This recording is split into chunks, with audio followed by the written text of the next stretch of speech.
Bismillahirrahmanirrahim. Assalamualaikum warahmatullahi wabarakatuh. Kembali lagi dengan saya Hana Cunaya, CGP Angkatan 10 Kabupaten Purwakarta. Saya di sini tidak sendiri, bersama Ibu Kepala Sekolah dari SDN 1 Megamana, Ibu Nalian Hayu. Selamat pagi Ibu. Apa kabarnya Bu? Alhamdulillah. Kita pembicaraan kali ini yaitu saya akan bertanya atau melakukan wawancara bersama Ibu mengenai pengalaman Ibu sebagai kepala sekolah dalam mengambil keputusan. Baik ya Bu, untuk pertanyaan yang pertama, selama ini Ibu sebagai kepala sekolah bagaimana cara mengidentifikasi kasus-kasus yang merupakan dilema etika atau rujukan moral? Yang pertama kita lakukan dalam mengidentifikasi kasus-kasus dilema etika atau kasus yang lainnya, yaitu dengan mempelajari, kemudian mengumpulkan data-data, kemudian menganalisisnya.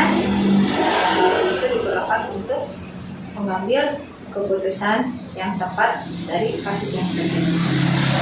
Ibu, dari permasalahan dilema etika yang pernah Ibu alami, Ibu pernah tidak kasus tersebut atau enggak ada contohnya tidak Bu? Kasus yang dilema etika yaitu yang pernah terjadi di sini ketika misalnya ada anak yang mengikuti perlombaan lebih dari satu mata lomba, karena anak ini diperlukan oleh lomba, misalnya lomba olahraga dan lomba PAI. Di satu sisi anak diperlukan untuk lomba PAI, di satu sisi lagi anak diperlukan untuk mengikuti lomba olahraga. Lalu bagaimana Ibu menjalankan pengambilan keputusan tersebut terhadap kasus tadi Bu, tentang lomba tadi? Ini kan ada dua kepentingan yang sama-sama benar. Nah, maka kita lihat prioritas dari kasus yang tersebut. Kemudian juga dilihat dari dampak pada kasus tersebut. Jadi, sekali lagi yang kita lihat adalah prioritas dan dampaknya. Langkah-langkah atau prosedur apa yang biasa Ibu lakukan pada saat pengambilan keputusan mengenai kasus tersebut Bu? Langkah yang kita ambil yang pertama yaitu mengumpulkan data, kemudian menganalisis, kemudian melihat fakta-fakta yang cukup, dan juga melihat nilai-nilai apa yang utamanya. Hal-hal apa saja yang selama ini Ibu anggap efektif dalam pengambilan keputusan pada kasus-kasus tersebut? Dianggap paling efektif dalam pengambilan keputusan adalah saling berkomunikasi dan berkoordinasi dengan pihak-pihak yang terkait. Menurut Ibu, tantangan apa saja yang pernah Ibu hadapi selama terjadinya dilema etika tersebut?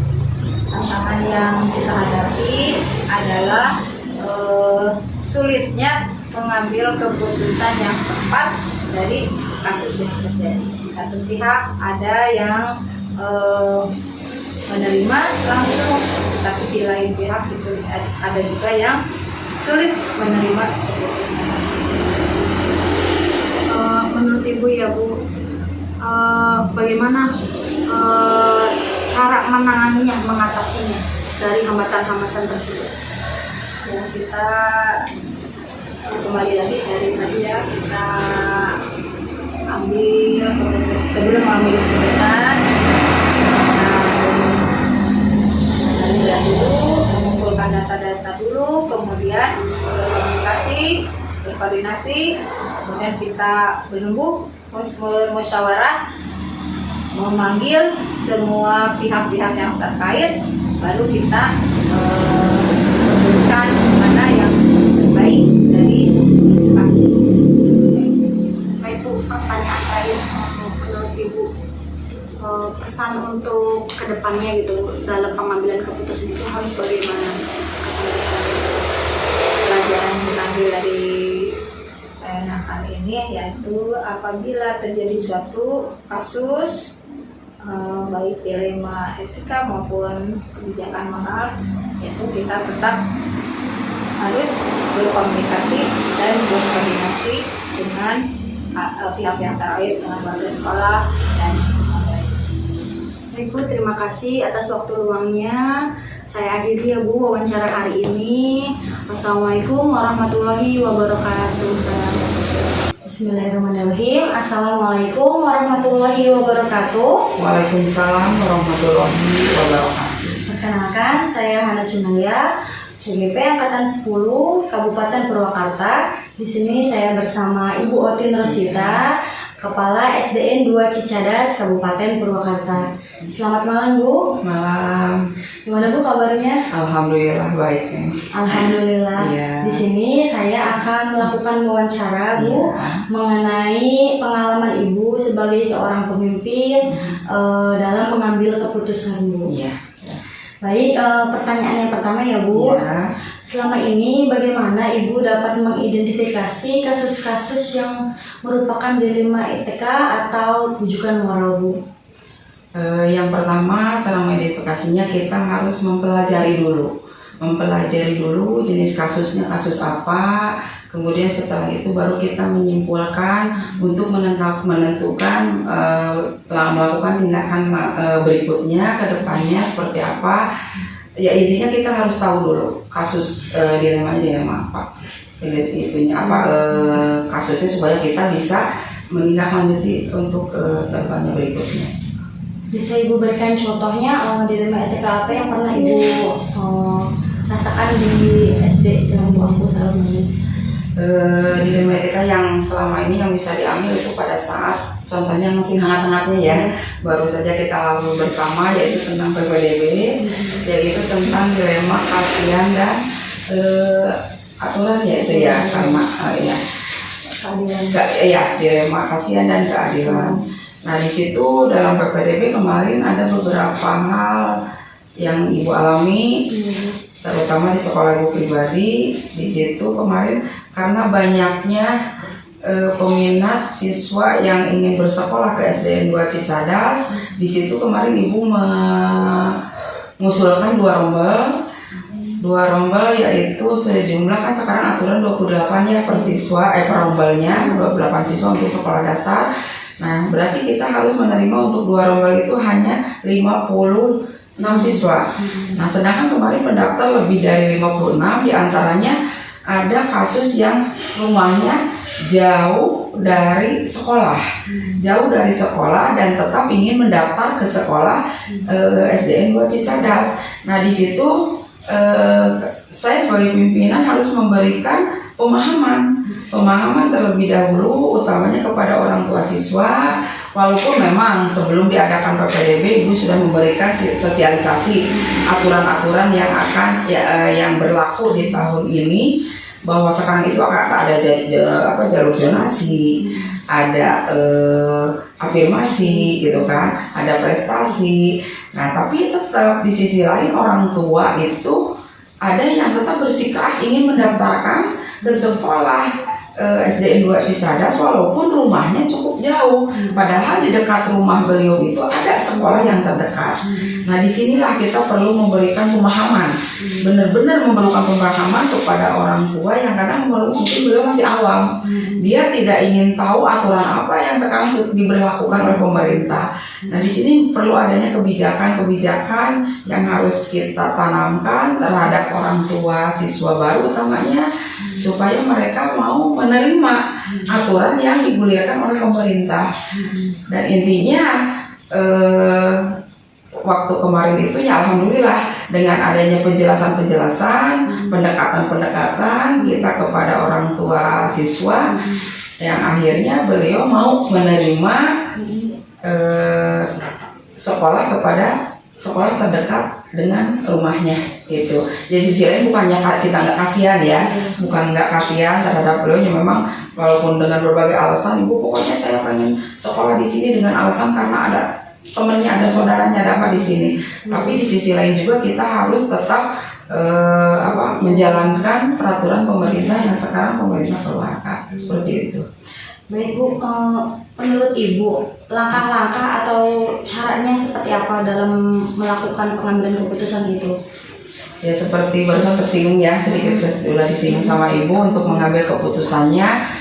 Ya di sisi lain memang kita harus mentaati aturan yang dibuatkan oleh pemerintah. Tapi di sisi lain juga kita harus ada rasa yang kasihan gitu ya, kasihan terhadap orang tua siswa yang mungkin dengan adanya sekolah kami, jadi berarti dianggap sekolah saya itu adalah baik menurut beliau. Ya saya berterima kasih sekali gitu intinya. Tapi di sisi lain juga karena kalaupun dipaksakan, sekarang saya menerima melewati jumlah siswa yang sudah dikeluarkan aturan oleh pemerintah, maka anak tersebut akan tetap invalid. Ya tidak akan valid, tidak akan terdaftar di Davodi, dan kasihan juga terhadap anak tersebut. Nanti tidak akan diakui juga di sekolah kami gitu. Maka ya di langkah-langkah yang saya berikan diantaranya itu supaya mereka beliau mengerti.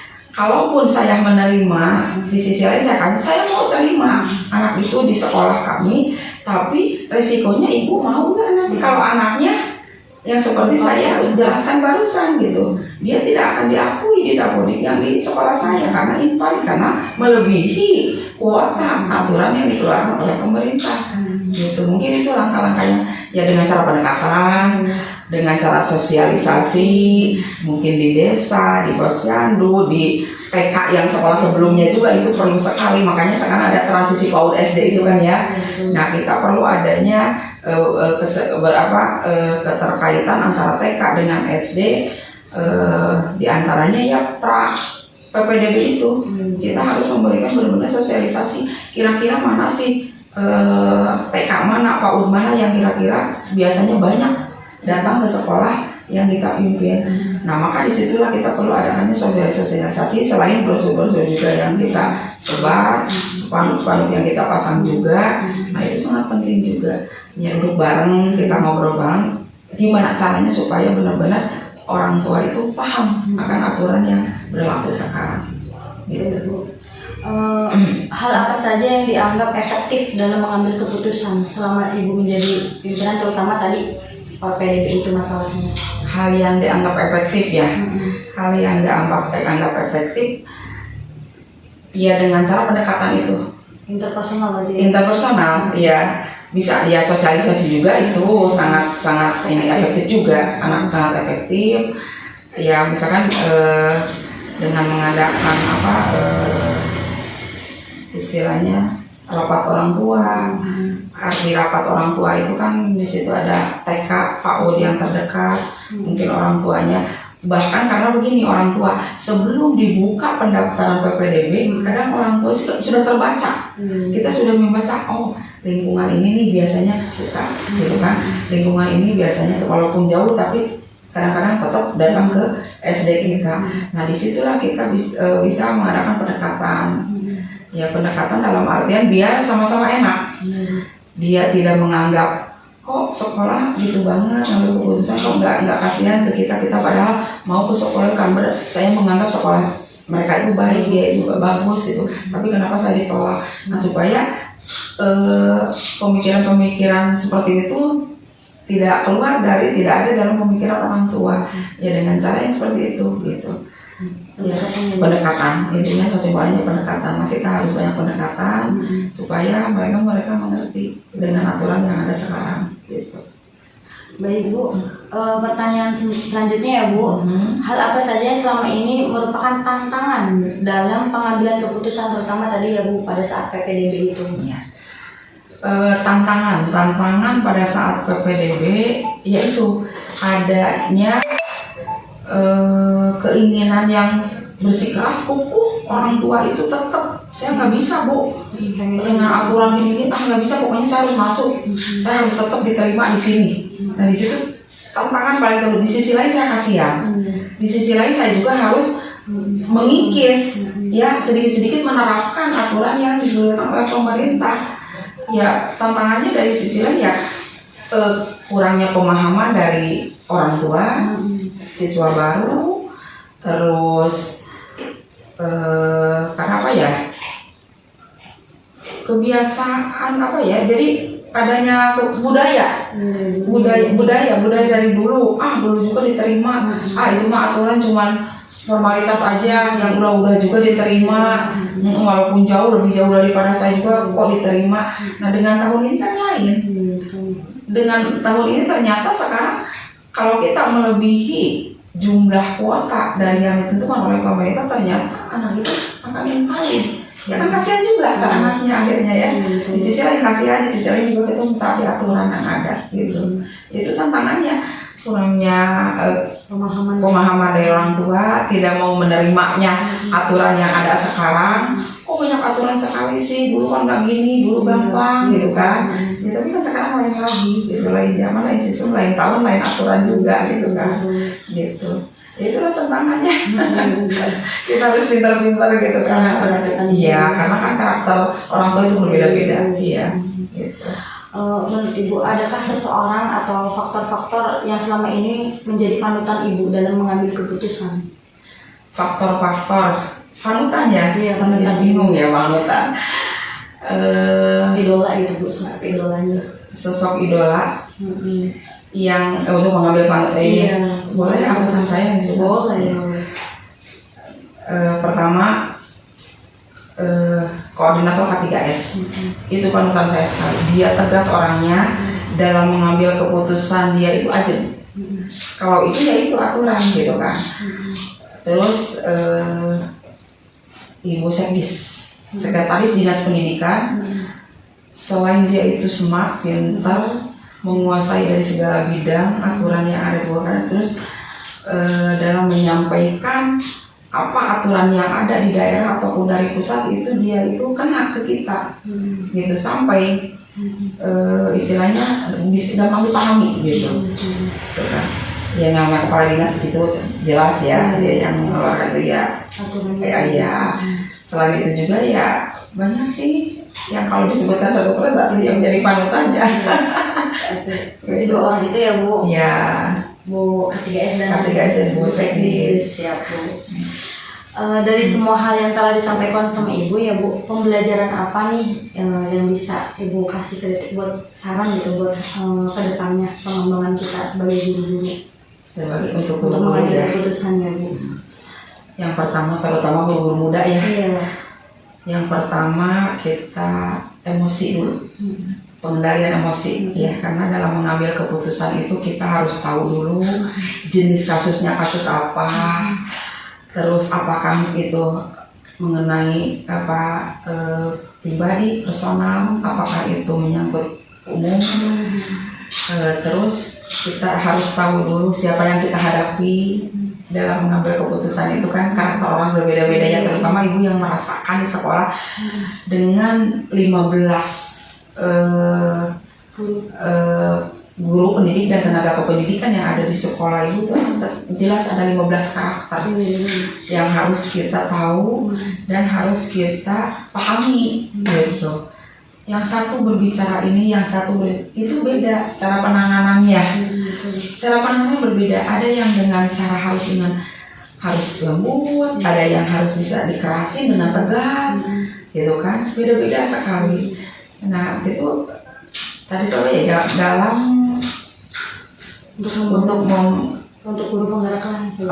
Untuk guru penggerak ya ibu udah yakin lah, apalagi dengan guru penggerak ya, dengan ide-ide kreatifnya, karena di sekolah ibu juga kebetulan ada seorang guru penggerak. Ibu merasakan adanya guru penggerak di sekolah itu banyak sekali terbantu. Kepala sekolah banyak terbantu, khususnya ibu kepala sekolah dari ide-ide kreatifnya. Kadang-kadang yang nggak terpikirkan oleh ibu kan usia udah yang namanya ya di atas 50, dengan ide-ide pemikiran anak-anak muda ya, guru-guru muda itu kan lain ya, banyak sekali ide-ide kreatifnya, sehingga di sisi lain wah benar juga gitu gini. Nah akhirnya apa, di sekolah itu ya semakin terangkat dengan dia yang ada moto apa sih guru penggerak itu? Bergerak, menggerakkan, ya, bergerak dan menggerakkan.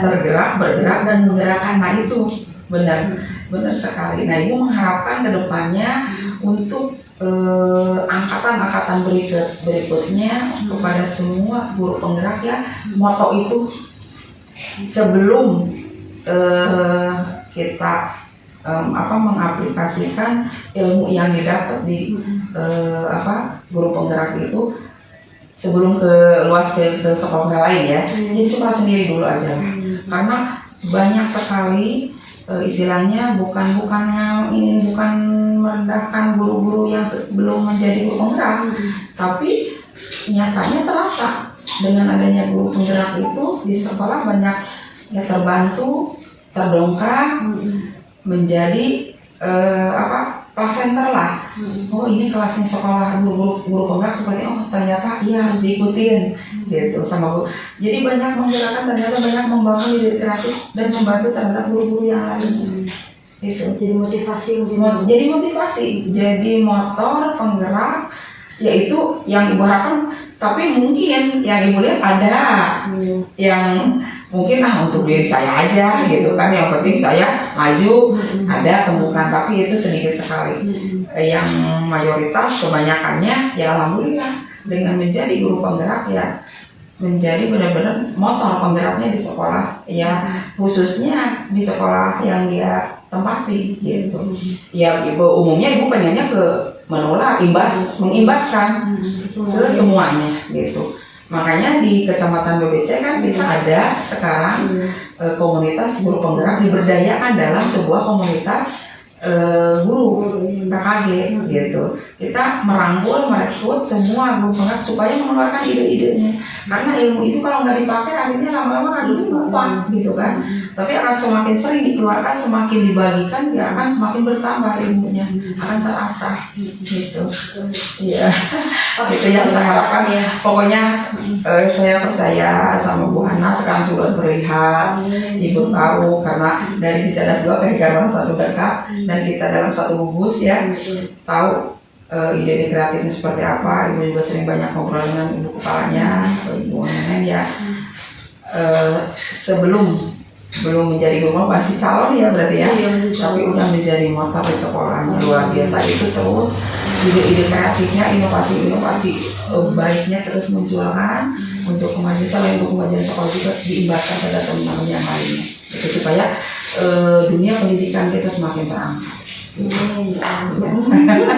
Terima kasih banyak ya Bu atas waktunya. Sama-sama. Mohon maaf apabila dalam menjelaskannya kurang ini maklum ya, jadi usia seginilah udah. Cuman itu yang ibu alami selama ini, selama kurang lebih 1,5 tahun menjadi kepala sekolah ya, banyak sekali liku-likunya ya, temuan-temuannya ya, banyak pembelajaran juga intinya gitu. Oh waktu jadi guru seperti ini, sekarang jadi harus lebih bijak lagi, harus lebih ngomong lagi, harus lebih menjadi depan tempuh lah intinya gitu. Jadi ya segalanya di antara guru gitu intinya kita gitu ya. Ya dari segi sikap setiap hari, attitude kita gitu kan, itu menjadi intinya ibu pengen jadi kepala sekolah yang diharapkan kehadirannya oleh guru. Jangan nggak ada kepala sekolah ini guru ini. Nah, tapi ibu pengen menjadi seorang kepala sekolah. Kenapa sih kok jam segini belum datang? Nah yang seperti itu. Jadi diharapkan kehadirannya gitu. Itu aja intinya pokoknya. Mudah-mudahan ya Bu. Ya amin doanya aja gitu. Makasih banyak ya Bu.